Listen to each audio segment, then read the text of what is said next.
아침 7시에 7가지 소식을 전해드리는 뉴스탑 7, 지금 바로 시작합니다.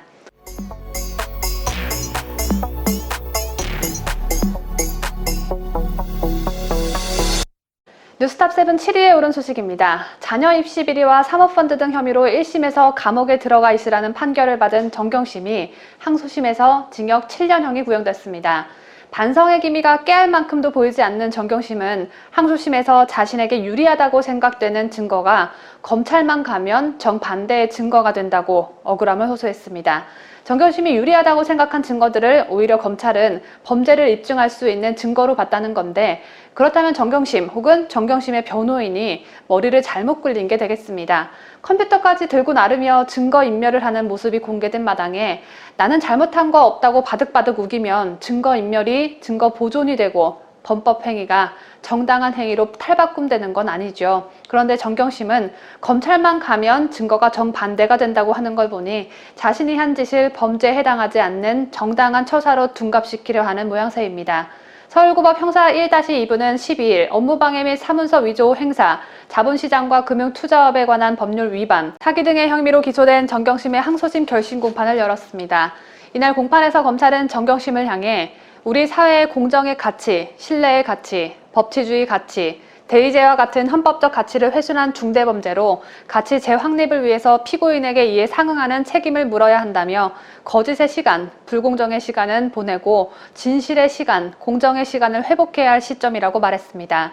검찰은 그러면서 정경심에게 1심과 같은 징역 7년과 벌금 9억 원 및 추징금 1억 6,461만 원을 선고해달라고 재판부에 요청했습니다. 검찰은 정경심의 사모펀드 투자와 입시비리 혐의를 정당한 노력에 대한 대가를 지불하지 않고 불공정한 수익인 불로소득을 추구한 범행이라고 규정하면서 범죄적 행위를 하고 지위를 오남용한 것으로 권력형 부정부패에 해당하는 것이 명백하다고 꼬집었습니다. 일각에서 제기하는 과잉 수사 논란과 관련해서는 이번 사건은 시민사회에서 권력자 비리 의혹을 제기함에 따라 수사권이 발동됐다는 점에서 국정농단과 유사하다면서 이 사건도 국정농단 사건과 동일 기준에 따라 엄정 수사했다. 만약 그러지 않았다면 권력 해바라기라는 비난을 받았을 것이라고 반박했습니다. 이날 형사소송법에 따라 직접 진술할 기회를 얻은 정경심은 웬일로 입을 꼭 다물고 있지 않고 자신의 혐의를 부인하며 억울함을 적극적으로 호소했습니다. 정경심은 1심부터 제가 증거인멸 교사했다, 증거언니 교사했다고 많이 들었는데 집에 있는 PC나 동양대 PC를 확보할 때 이미 변호인이 선임돼 있었다면서 죄가 되는 줄 알았다면 변호인들에게 자문을 구했을 것이라고 말 같지도 않은 소리를 해댔습니다. 표창장 위조와 관련해서는 당시 아들에게 연락해 표창장에 찍힌 총장 직인이 번지는지 확인해보라 했는데 아들이 안 번지는데요? 라고 대답했다고 말했습니다. 동양대학교 직원 진술에 따르면 표창장 직인은 프린트가 아닌 직접 인주로 찍는 방식이기 때문에 진짜 표창장이라면 문지르면 번져야 합니다. 정경심은 동양대 측의 직인에 대해 다시 알아봤고 안 번지는 경우는 없다는 말을 듣고 다시 아들에게 연락해 침을 묻혀서라도 문질러 보라고 했다며 그러자 아들로부터 번진다는 답이 돌아왔다고 주장했습니다. 정경심은 그러면서 저는 몰랐기 때문에 물어봤는데 그게 마치 표창장을 만들어 그걸 숨기기 위해 통화한 것처럼 둔갑됐다. 증거가 검찰에만 가면 정반대의 증거가 된다고 불만을 터뜨렸습니다. 정경심은 이어 저는 사실을 몰라서 물어본 것인데 마치 숨기기 위해 한 것처럼 둔갑됐다라며 증거라는 말을 들으면 굉장히 패닉하는 심리가 됐다고 덧붙였습니다. 둔갑됐다라는 단어를 계속적으로 사용하면서 자신의 범죄가 아닌 것처럼 둔갑시키려는 모양새이죠. 표창장이 지들이 만든 가짜가 아니라면 가만히 있었으면 됐을 텐데 직인이 번지는지 안 번지는지 확인은 왜 그렇게 열심히 한 것일까요? 저는 도무지 정경심이 자신에게 불리한 이런 말들을 법정에서 구구절절 왜 이렇게 늘어놓는 건지 이해 불가입니다. 정경심이 처음 재판에 넘겨진 사건은 딸의 표창장 위조 혐의, 바로 이 사건입니다. 2019년 9월 처음 재판에 넘겨진 정경심은 이후 사모펀드 운용사와 허위 컨설팅 계약 의혹 등 무려 14개의 혐의가 추가로 기소됐습니다. 그간 정경심은 법정에서 쓰러지기도 하고 구급차에 실려가기도 하고 그러면서 지저분한 재판을 이어나가고 있는데 결심 공판 후 대부분 사건이 1개월 내에 선고가 내려지는 점을 감안하면 2심 선고는 다음 달 내에 내려질 것으로 전망됩니다. 정경심은 1심에서 징역 4년을 선고받았죠. 2심 재판부 또한 같은 기간을 선고할지 귀추가 주목됩니다.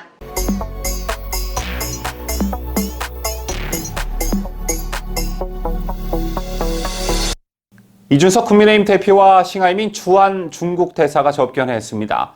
이날 이 둘의 만남이 주목을 받은 건 그 전날 보도된 블룸버그 통신의 보도가 있었기 때문이었는데요.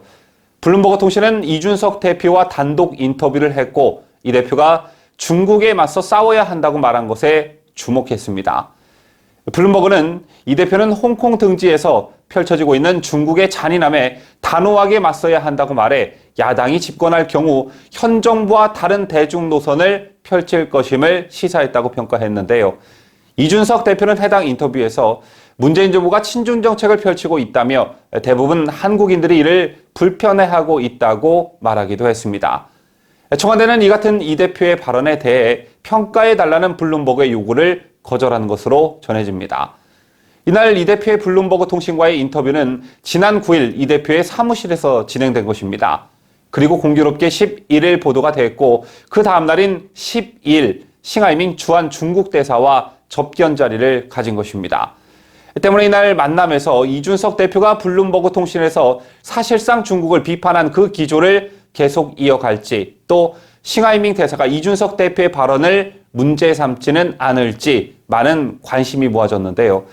일단 90도 폴더 인사를 하기로 유명한 이준석 대표는 싱하이밍 대사에겐 꼿꼿이 선체로 악수했습니다. 이 대표는 지난 8일 아이보시 고이치 주한 일본 대사와도 폴더 인사가 아닌 꼿꼿이 선체로 인사를 나눴는데요.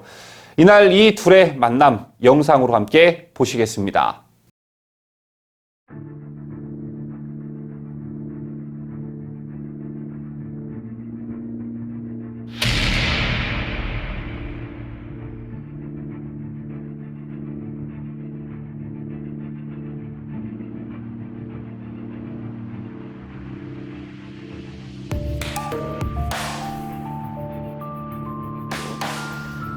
무엇보다도 우리 당과 중국 공산당과의 교류는 2009년 맺은 MOU부터 해서 상당히 오랜 기간 지속돼 왔습니다. 그리고 그간의 양당 간의 상호 교류를 위해서 서로 발전할 수 있는 여러 계기가 있었다. 저는 이렇게 판단합니다.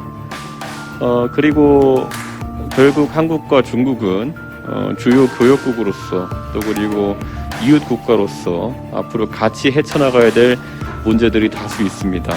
지역 내 경제 문제나 아니면 안보 문제, 대북 문제 등 여러 관점에서 협력을 같이 할 수 있었으면 좋겠다. 이런 중국이 앞으로 그런 부분에 있어서도 다른 국가의 존경을 받을 수 있고 또 인정을 받을 수 있는 발전을 하기를 저는 기대하고 항상 한중 간의 협력이 진행돼야 된다. 얼마 전에 중국 공산당 100주년 했습니다. 100주년 경축 행사 크게 했습니다. 100주년 경축 행사 하시면서 세계 여러 나라의 지도자, 정당 축하 메시지를 받았습니다. 그 중에 한국이 국민의힘 당수, 그다음 민주당이 더불어민주당의 당수님들도 축하 메시지를 보내주셔서 대단히 감사하게 생각하고 있습니다. 아까도 우리 대표님께서도 말씀하셨는데 국민의힘 당은 사실 중국 공산당하고 제일 먼저 당대당 교류 관계를 맺으셨습니다. 그 후에는 양당 교류를 통해서 나라 간의 관계를 계속 여러 면에 촉진시켰습니다. 어려울 때는 서로 당대당 교류, 의원들 교류 이런 거 통해서 문제도 풀게 하고 또 의견을 깊이 있게 나누게도 되며 그렇게 되고 좋을 때도 문제 없을 때도 계속 그런 분위기를 유지하면서 양국 관계를 추진했습니다.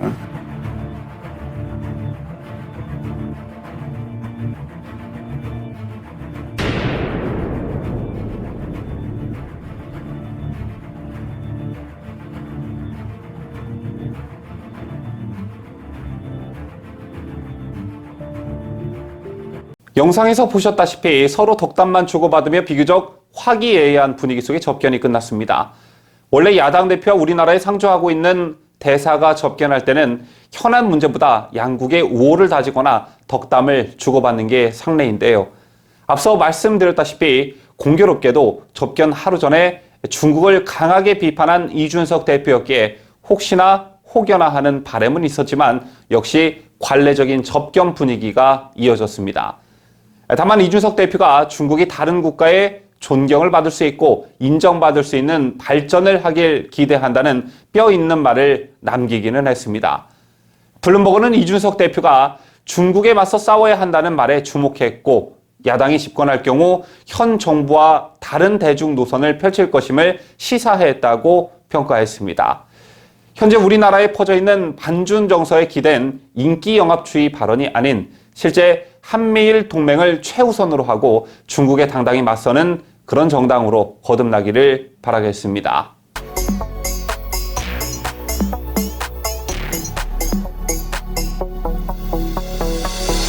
어제 청와대에선 오세훈 서울시장, 박남춘 인천시장, 이재명 경기지사 등 수도권 광역단체장들과 김부겸 국무총리 등 정부 핵심 관계자들이 참석한 수도권 특별 방역 점검회의가 열렸습니다.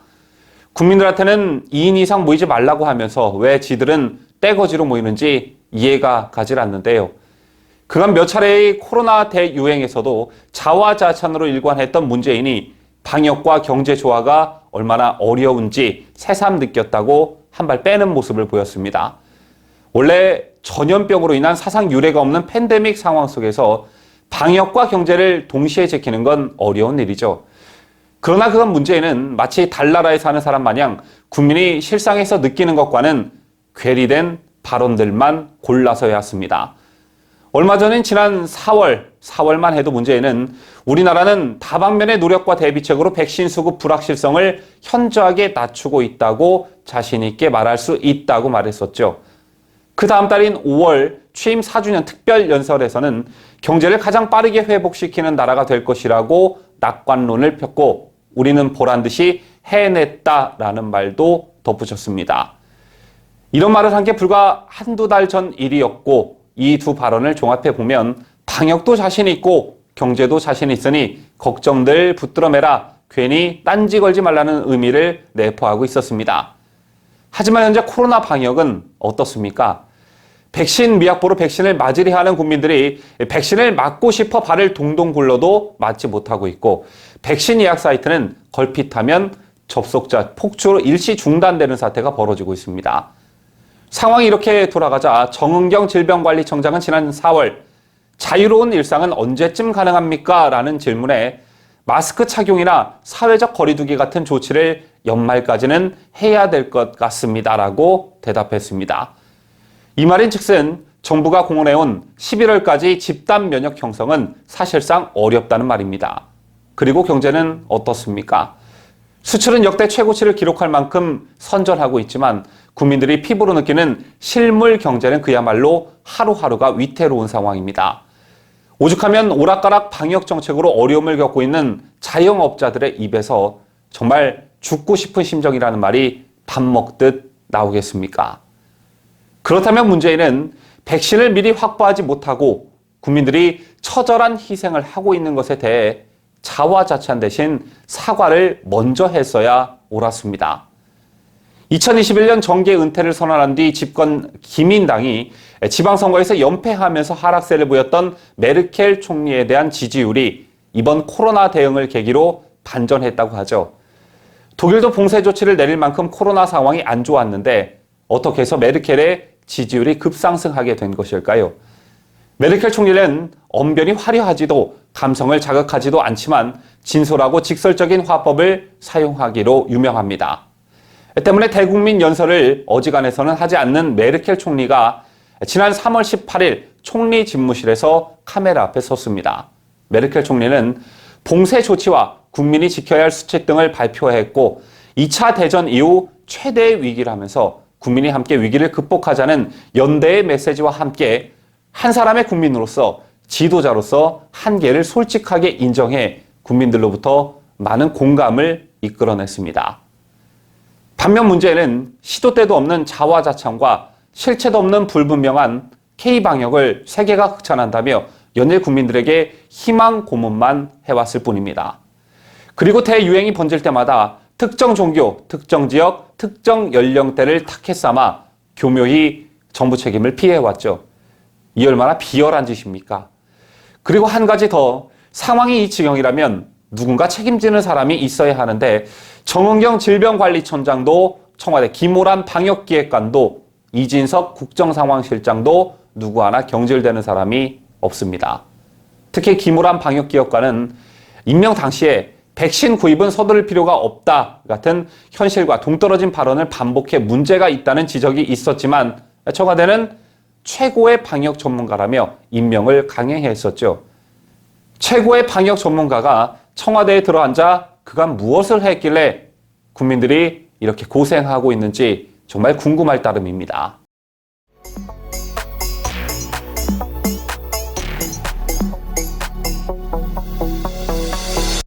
성추행을 당한 공군 부사관이 스스로 목숨을 끊으면서 군의 성범죄 대응이 도마 위에 오른 가운데 수사는 현재도 진행 중에 있죠. 하지만 그 이후에도 지난달 22일엔 현역 육군 대령이 여군 부하에게 성추행을 한 사실이 드러났고 지난 6일엔 현역 장성이 성추행 혐의로 보직에서 해임되고 구속됐다는 소식을 전해드린 바 있습니다.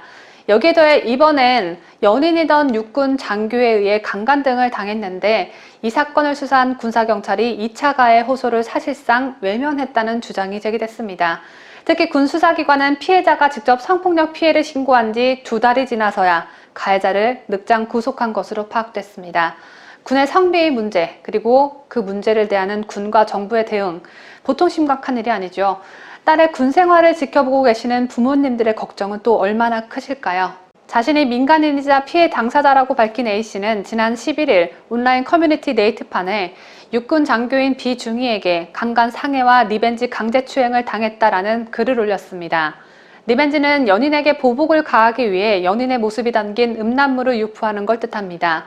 주로 헤어진 상태에서 이딴 짓을 저지르는데 교제 중에도 연인의 동의 없이 유포하는 경우도 있습니다. A씨에 따르면 연인이던 두 사람은 지난 3월 8일 이사를 위해 서울에서 대구로 가는 차 안에서 다툼이 생겼고 이후 집에 도착해 A씨가 대화를 거절하자 비중희는 강제로 입을 맞추고 옷을 벗기려는 행동, 큰 소리를 지르며 때리려고 했다며 사실상 데이트 폭력을 당했다고 주장했습니다. A씨는 당시 이를 민간경찰에 신고했지만 비중희가 내가 신고당하면 어떻게 되는지 몰라서 신고했느냐고 협박해 두려움에 경찰 신고를 취하할 수밖에 없었다고 했습니다. 약 한 달 뒤인 4월 5일엔 더 심각한 성폭력 피해를 당했다고 주장합니다. 또다시 다툼이 생겨 이별 통보를 한 뒤 비중희가 집 앞에서 자신을 기다리고 있었고 거부하는 자신을 강제로 집까지 끌고 올라갔고 그 이유는 강간상해를 당했다고 전해졌습니다. 약 한 달 뒤인 4월 5일엔 더 심각한 성폭력 피해를 당했다고 주장합니다. 또다시 다툼이 생겨 이별 통보를 한 뒤 비중희가 집 앞에서 자신을 기다리고 있었고 거부하는 자신을 강제로 집까지 끌고 올라갔고 그 이유는 강간 상해를 당했다고 전했습니다. 얼굴 및 신체 부위를 맞는 등 생각하고 싶지 않다고 말한 A씨는 비중희가 달아나려는 자신의 목을 조르며 가족과 친구들에게 영상을 다 뿌릴 거다라고 신고하지 못하도록 협박까지 했다고 덧붙였습니다. A씨는 당시 피해 이후 찾은 병원에서 3개월 이상의 정신과 치료가 필요하다는 진단을 받았습니다.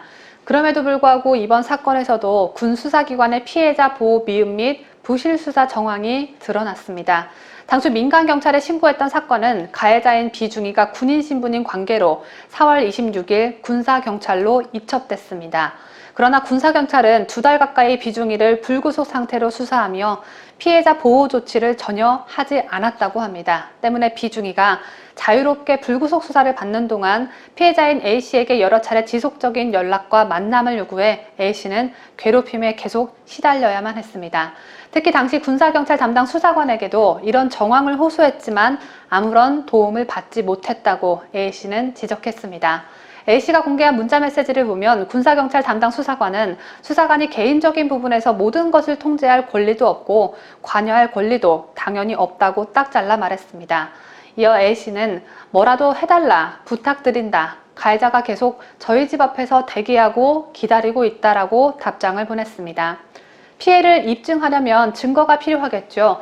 A씨는 군사경찰 수사관에게 CCTV 증거가 유력하니 CCTV를 확보해달라고 했지만 돌아온 답변은 군사경찰은 권한이 없다였습니다. 군사경찰이 CCTV를 확보할 권한이 없다면 군사경찰은 대체 왜 존재하는 걸까요? 다행히 이후 사건은 6월 8일 군검찰로 송치됐고 비중이는 같은 달 24일께 구속된 것으로 알려졌습니다. 제가 다행이라는 말을 붙였지만 군으로 사건이 이첩된 지 2달 만이어서 그나마 다행이라고 해야 할 것 같습니다. A씨는 최근 극단적 선택을 한 공군 중사 사건 당사자의 마음을 너무나 잘 알 것 같다며 왜 피해자가 숨어 지내야만 하는지 제발 똑바로 진실된 수사를 해달라고 호소했습니다. 한편 가해자인 비중이는 경북 경산의 모 육군부대 소속으로 파악됐습니다. 육군은 당초 12일 A씨가 올린 글에 대해 사실관계를 묻자 수사 중이라고만 했다가 최초 보도가 나간 이후 어제였던 12일 가해자를 기소했다고 밝혔습니다.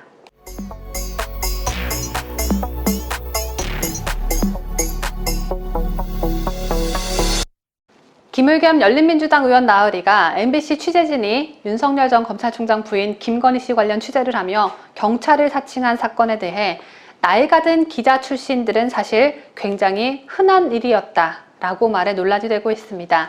1990년 한겨레 신문에 입사해 27년 동안 기자로 일하다가 2017년 퇴사한 김의겸은 내 또래의 경찰 사칭을 안 해본 기자가 없을 것이라고까지 말하며 MBC 취재진의 편을 들고 나섰는데 그 후폭풍이 만만치 않습니다. 공무원인 경찰을 사칭하는 건 범죄입니다. 사실상 김의겸이 자신의 범죄 행각을 자신의 입으로 불어버린 것이죠. 동시에 다른 기자들도 마찬가지였을 거라고 말하며 기자들을 범죄자로 만드는 기자들에게 돌맞을 만한 발언을 한 것입니다. 윤석열 검찰총장 뒤를 캐는 후배 기자가 기특하고 대견해서 감싸주려다가 김의겸 본인부터 수사받게 생겼습니다. 김근식 국민의힘 서울 송파병 당협위원장은 12일 자신의 페이스북에 김의겸 의원님 대단하시다라며 2017년 청와대 들어가기 전까지 기자였으니 과연 마지막으로 경찰 사칭한 시점이 언제인지 그로부터 형법상 공무원 자격 사칭죄와 강요죄의 공소시효는 끝난 건지 궁금하다고 물었습니다. 그러면서 검언 유착이 아니라 경언 일체다라며 김의겸 의원님 공소시효 잘 계산해 놓으시라 분명 고발 들어갈 것이다 라고 전했습니다.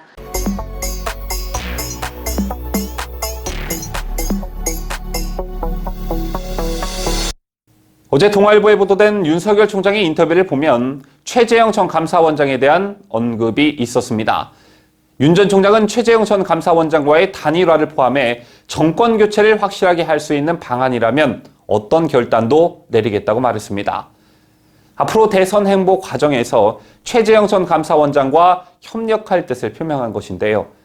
윤석열 전 검찰총장은 대리인을 통해 어제부터 시작된 중앙선관위 대선 예비후보 등록을 일찌감치 마쳤습니다. 야권 유력 후보들 중에서는 가장 먼저 정식 예비후보 직함을 갖게 된 것입니다.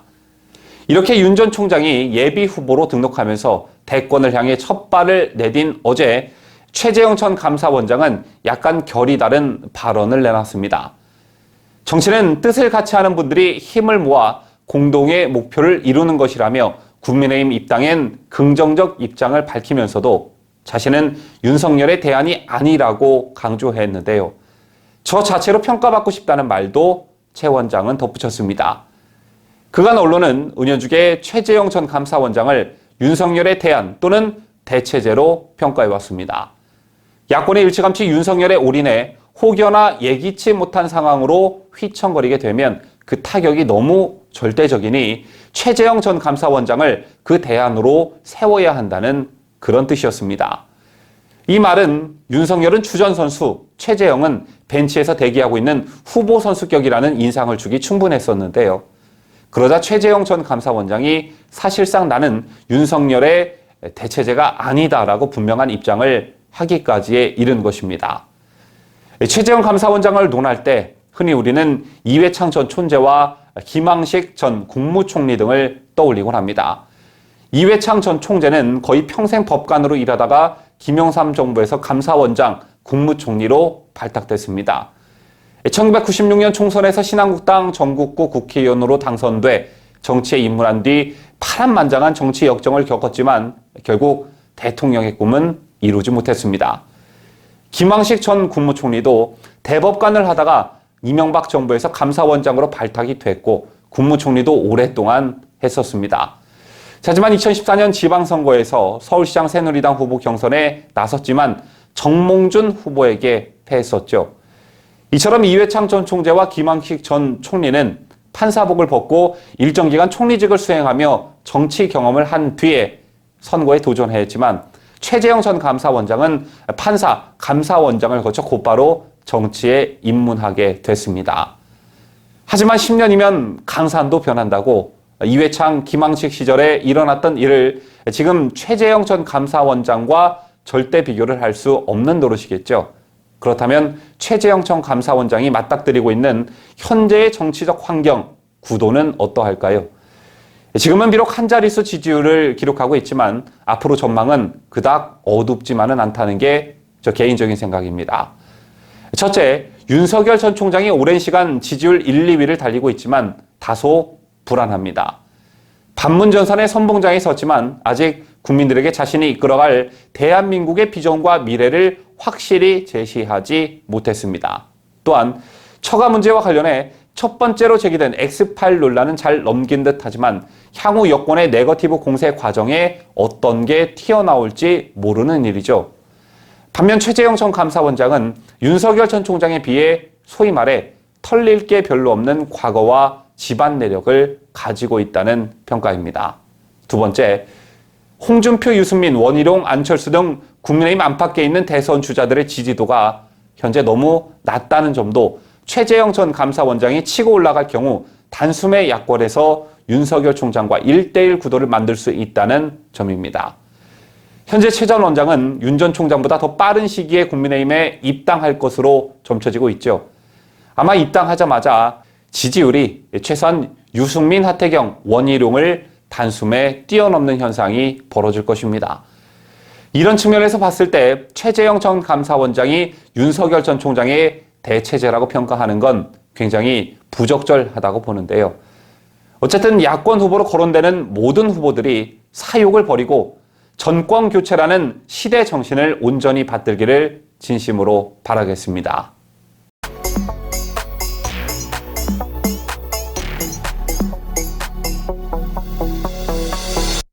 박근혜 대통령이 새누리당의 공천에 개입했다고 판단한 1심 판결문에 따르면 당시 정무수석실이 정보경찰들을 동원해 친박 후보 여론조사 등을 벌였는데 이는 친박 후보를 당선시켜야 한다는 박근혜 대통령의 의지에서 비롯됐고 재판부는 박 대통령이 명시적, 묵시적으로 선거 개입을 지시 또는 승인했다고 인정했습니다.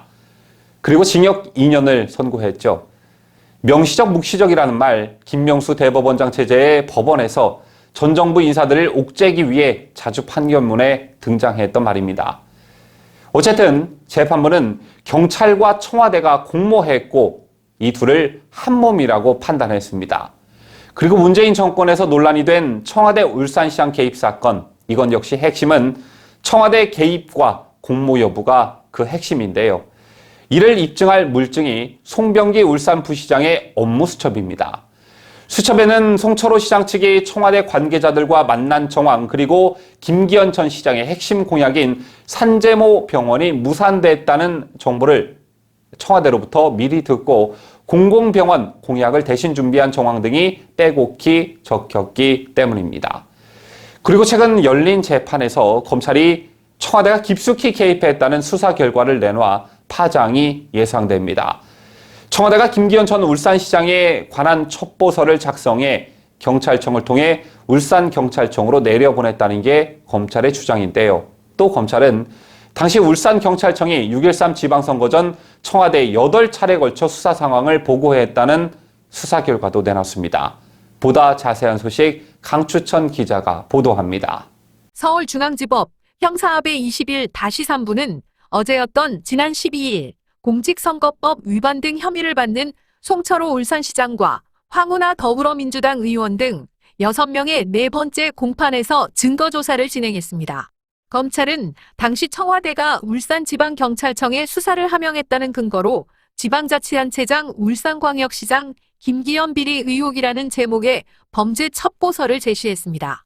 검찰에 따르면 이 첩보서는 문혜주 전 청와대 민정비서관실 행정관이 작성했는데요. 검찰은 이 문건이 청와대에서 경찰청을 거쳐 울산청 수사과에 하달된 것으로 보고 있습니다. 이에 검찰은 당시 울산청은 김기현 전 시장 의혹에 관한 고소 고발이 전혀 이루어지지 않아 정식으로 수사 중인 사안이 없었다며 황운하 전 청장은 수사 단서 없이 내사를 진행하던 중 해당 첩보를 근거로 전방위적인 수사를 할 수 있었다고 주장했습니다.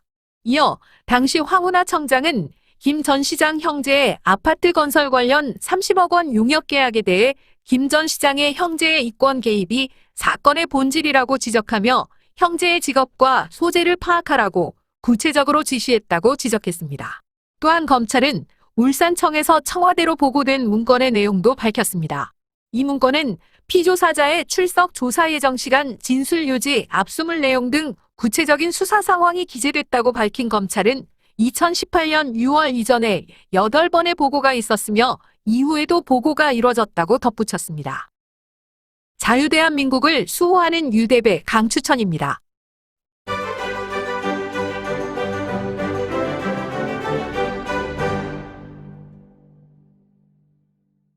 이상으로 저희가 준비한 뉴스를 모두 마치도록 하겠습니다. 지금까지 저는 자유대한민국을 수호하는 뉴스 데일리 베스트 민앵커였습니다. 끝까지 시청해주신 여러분 대단히 감사합니다.